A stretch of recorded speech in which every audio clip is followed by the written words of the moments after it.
پارک شینکایی و پاقجی جبو هر ولاتکی روی شارستانی و اکولوژیک نشان دادن. با آرمانجا زیده کرنا قادا کسکاهیه دسته عارفبریا هرم یا هرم فراته لداخل شهید عبدو یا باجار کوبانه پارککه بناوی جین آوادکه. لگوری دسته فرهیا پارکه 10,080 متر چارگوشه. برپرسا آوا کرنا پارکه عدولا رمو دیار کر کو پارک لگوری پیوان استاندارد این ناو دولتی تن آوا کرن.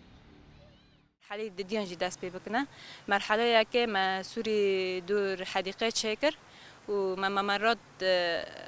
او کرد دست پی کرن و ام که داران تیدا بشین اما مرحله ددیان ام که تیدا حماماتان بکن کفتیریا که چوک بکنه و العابان تکنیکیه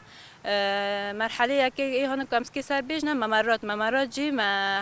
ردیف دوره ام بیجن ما کفری رش استخدام کرد ای بازلتی و عرضه جی ارضیاتن جی نفسی و اوه ام که بازلت استخدام بکنه حجر بازلت اسود حدیقه ما وهیله چکر که ما حدیقه حالی شرقی توتنانه و داخل ملت کو ام حالی شرقی وان حدیقه که وان چه بکن فما با هم داخل بو هم جی حدیقه حالی شرقی کیم بود ما دست بکر و ان شاء الله اما مش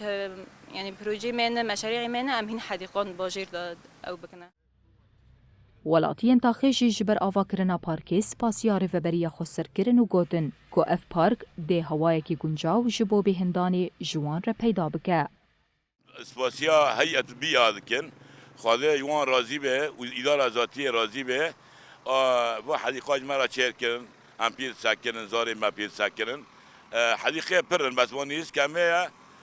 کیف ما خوش بو من زاریا ملت گیش کیف خوش بو و جان و صابه و هم خازن هی فرابه